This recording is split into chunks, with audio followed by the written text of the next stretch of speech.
Yarana, c'est Philippe de Pacific Venturi. Bienvenue dans ce nouvel épisode de Pacific Hoé, le podcast complémentaire à la newsletter Tehoe qui t'aide à naviguer efficacement dans ce monde changé. Cette semaine, nous nous intéressons à une expérience extraordinaire qui vient de se terminer au fin fond d'une grotte de la France. Une expérience qui nous interroge sur notre rapport au temps et à l'expérience de confinement que nous avons tous vécue depuis 2020. Dans ce cadre, je reçois aujourd'hui Clotilde Sauvage, directrice des partenariats du WeShare Fest, dont l'édition 2021 est titrée « It's About Time ». 3 jours pour embarquer dans un long voyage. À suivre donc une conversation avec Clotilde. Yarana Clotilde. Bonjour Philippe. Alors, tout d'abord, est-ce que tu peux nous présenter le concept du WeShare Fest, s'il te plaît ? Oui, tout à fait. Alors, le WeShare Fest, en fait, c'est l'événement un petit peu phare de mon collectif, du collectif WeShare. Et donc, je vais peut-être revenir un petit peu sur WeShare avant d'aller sur le WeShare Fest.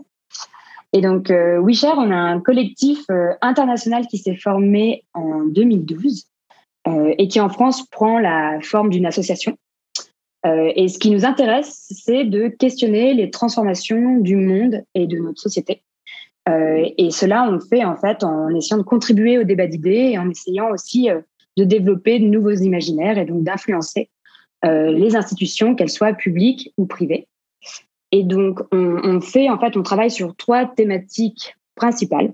D'un côté, tout ce qui est lié à l'innovation numérique. De l'autre, tout ce qui est solidarité, inclusion. Et la dernière thématique, on va dire, qui englobe pas mal de choses, c'est l'écologie et les transitions. Et donc, nous, on mène plusieurs types d'initiatives qui toutes, en fait, essaient soit de sensibiliser, soit qu'on expérimente aussi. Et globalement, on essaie constamment d'allier toujours un socle théorique avec des actions très concrètes sur des expérimentations sur des territoires. Et ce qui nous importe, c'est avant tout de créer des espaces de dialogue et de friction entre des individus, des personnes, institutions qui trop peu souvent en fait se côtoient ou s'écoutent. Et donc que ce soit de la société civile, des institutions publiques, privées, voilà.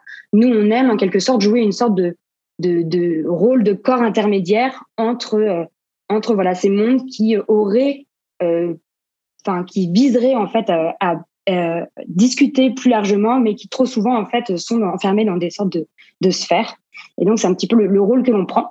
Et donc parmi toutes ces actions qu'on mène, il y a le WeShare Fest. Et donc comme je le disais, c'est vraiment notre événement phare lors duquel on réunit des visionnaires, des décideurs, des décideuses, des entrepreneurs, des personnes de notre réseau pour réfléchir ensemble sur certains sujets et dessiner les contours du monde que l'on souhaite voir advenir. Et donc, on a organisé cet événement de 2013 à 2017. On a fait une pause. Et cette année, on revient en 2021 avec une nouvelle édition du 23 au 25 juin qui aura lieu donc à Bobigny, dans une petite ville de l'Est parisien.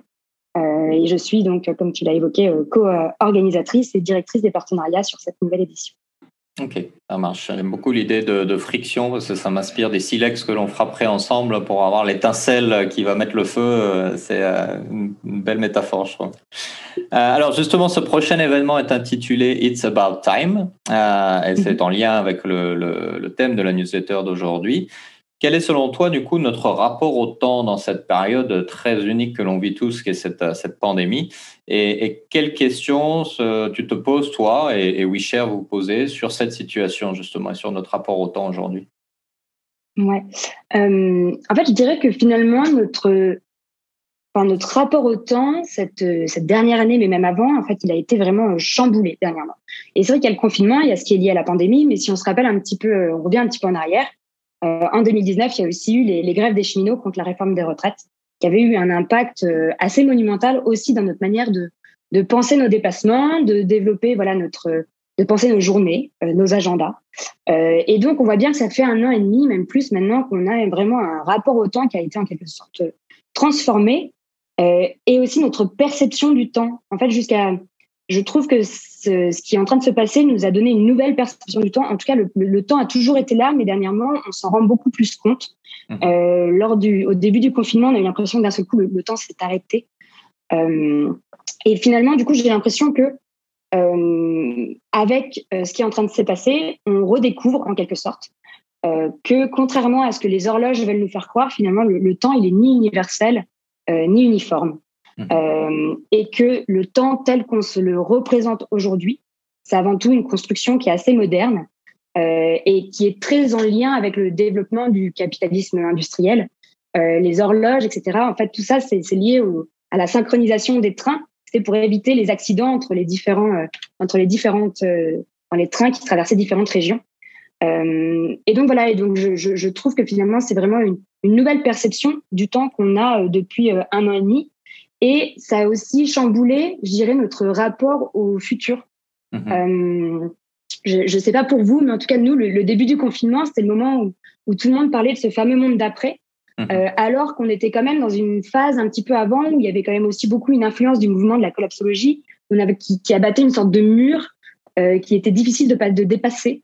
Et là, voilà, le confinement, d'un seul coup, on se reprojetait dans un monde à construire, en tout cas. Et le We Share Fest est un petit peu né dans ce contexte, parce que nous, on a eu envie, voilà, aussi de participer à ce débat, essayer de poser notre pierre à l'édifice, en quelque sorte. Et plus que jamais, dans ce contexte, on s'est dit qu'on aurait besoin d'un événement pour recréer justement un espace-temps dans lequel des personnes qui souhaitent se poser des questions pourraient se rencontrer, discuter ensemble, cheminer, avancer.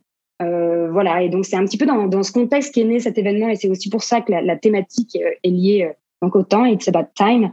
Mais pour revenir sur la ligne éditoriale de l'événement, finalement, elle est moins sur cette notion de rapport au temps qu'un constat que l'on pose dans cette crise, qui est qu'aujourd'hui, finalement, notre temps politique, c'est celui de la réaction. On se rend compte qu'à chaque nouvelle crise, en quelque sorte, il y a une sorte de nouvel état d'urgence avec des mesures d'exception. Et j'en donne pour exemple, voilà, la crise migratoire, d'un seul coup, la réponse, c'est la fermeture des frontières. La crise sanitaire, on a un confinement généralisé. On a l'impression, en quelque sorte, qu'on est dans un présentisme constant qui nous enferme et qu'on a du mal à reprendre de la hauteur. Et donc, pour nous, finalement, c'était un des constats qu'on posait, c'est que on éteint les feux partout où ils se déclarent, mais sans s'intéresser vraiment à la cause de l'incendie.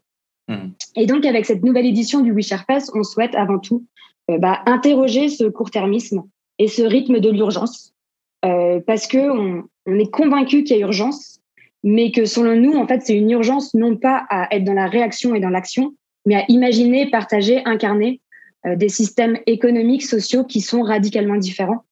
Et c'est pour ça qu'on souhaite, avec cet événement, investir le temps long, parce qu'on est convaincu que c'est dans le temps long, justement, qu'on va trouver des pistes pour repenser nos actions et nos décisions d'aujourd'hui, en quelque sorte.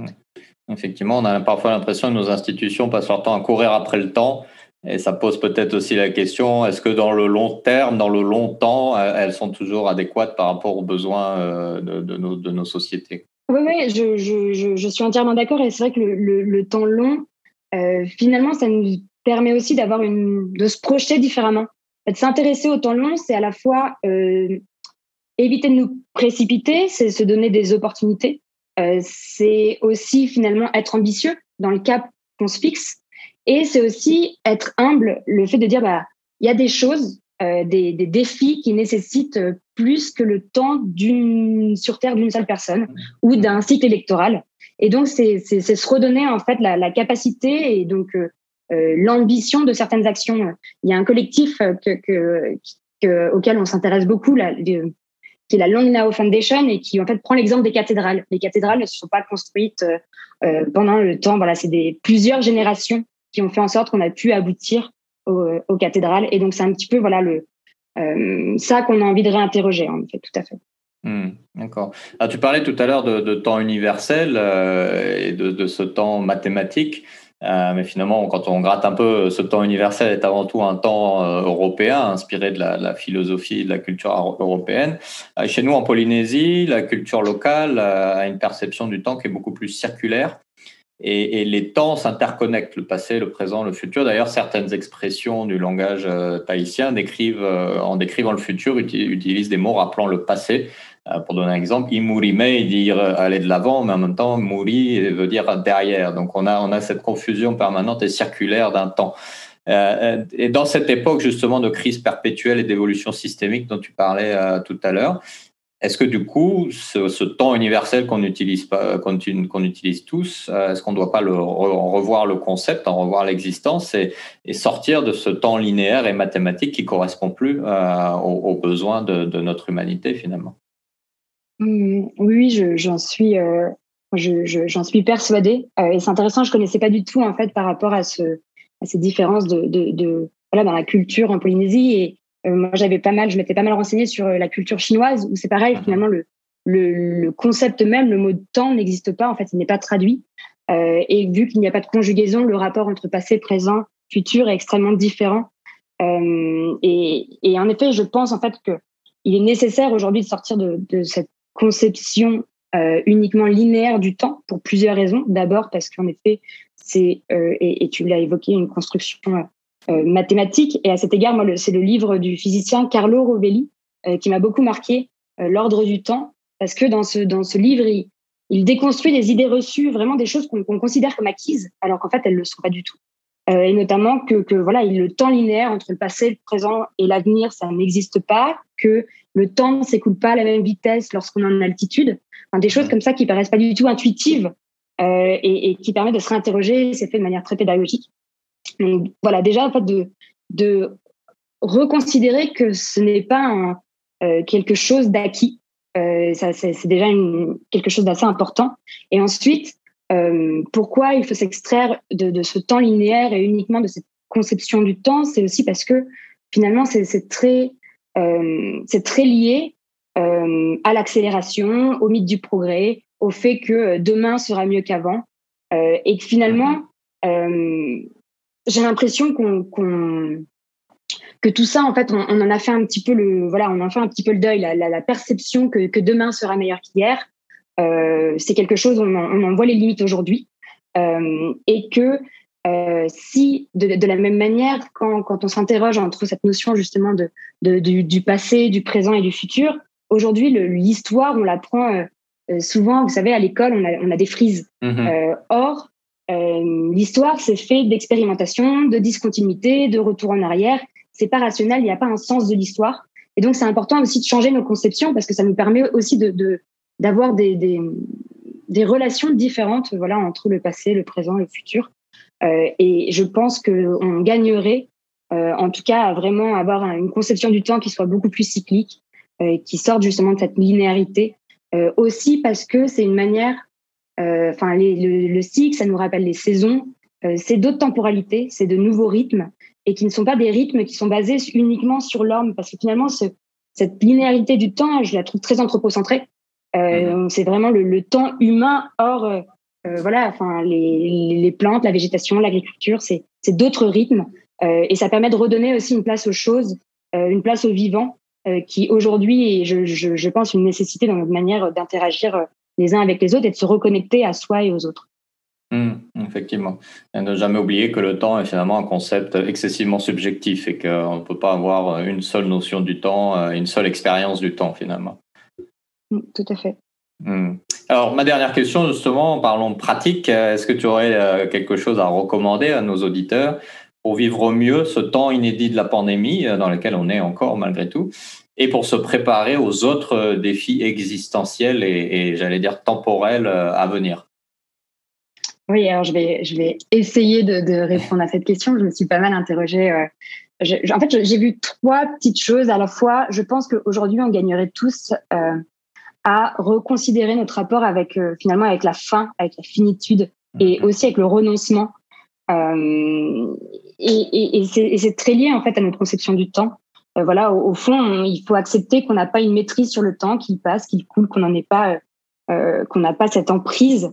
Et donc, je pense que c'est extrêmement important, et c'est une anecdote, mais finalement, l'être humain, notamment dans nos sociétés occidentales, dans l'acte même de l'enterrement, on est la seule espèce qui ne revient pas à la terre, qui ne vient pas en fait avoir cette notion un petit peu cyclique où on redonne en fait nos cendres, ou ce qu'il reste de nous vient en fait avoir une forme qui devient en fait une ressource pour d'autres espèces. Et je trouve qu'en fait c'est intéressant quand on re-questionne voilà notre rapport à la fin, à la finitude, et que ça permet d'avoir plus de sérénité déjà, je pense, par rapport aux événements. Et ensuite, c'est Une deuxième petite chose, en tout cas, moi, c'est un livre qui m'a aussi beaucoup marqué et que je mentionne assez régulièrement, qui est de Hélène Leuillet. Et donc, ce livre s'appelle L'éloge du retard. Et dans ce petit ouvrage, en fait, Hélène Leuillet qui s'interroge, en tout cas, voit dans les petits retards du quotidien. Vraiment, ces 5 minutes qui font qu'on sera en retard, et notamment entre une conférence Zoom et une autre, par exemple. En ce moment, on les enchaîne plutôt assez régulièrement.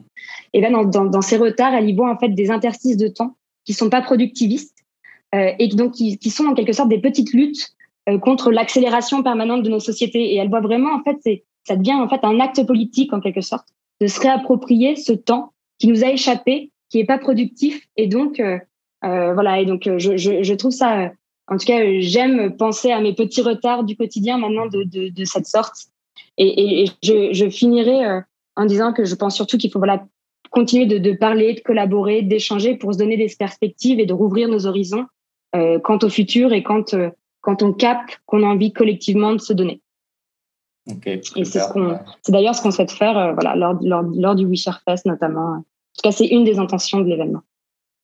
D'accord, merci pour ces belles recommandations qui nous rappellent qu'à Tahiti, on a justement ce quart d'heure local qui fait qu'on n'est jamais vraiment à l'heure, mais jamais vraiment en retard, et qui nous permet de garder la maîtrise de notre temps insulaire. Clotilde, merci beaucoup. Tu nous rappelles les dates du WeShareFest, s'il te plaît? Oui, du 23 au 25 juin 2021. D'accord, et donc si vous passez sur Paris à cette occasion, ne manquez pas le WeShareFest organisé sur It's About Time. Clotilde, merci beaucoup. Merci beaucoup, Philippe. Les changements auxquels nos sociétés font face ces dernières années ne sont pas que des changements sociaux ou institutionnels. Ce sont des changements systémiques profonds qui appellent à revoir les fondamentaux de nos sociétés et de nos organisations. S'ils peuvent paraître parfois difficiles d'un point de vue individuel, ce sont en tout cas d'incroyables opportunités de changement positifs. Et c'est là où se révèlent les possibles. Alors n'attends pas et lance-toi. N'hésite pas à partager cet épisode avec ton entourage et à le noter ou à le commenter sur ta plateforme de podcast préférée. Tu peux retrouver également la newsletter d'aujourd'hui sur nos réseaux sociaux ou sur notre site internet où tu peux également t'y inscrire gratuitement pour recevoir dans ta boîte tous les prochains numéros. Et tu peux y retrouver également tous nos podcasts et nos services. Donc n'hésite pas, connecte-toi tout de suite www.pacificventuri.com. Et nos événements publics reprennent bientôt, donc reste connecté. À la semaine prochaine pour un nouvel épisode, un nouveau thème. Nana!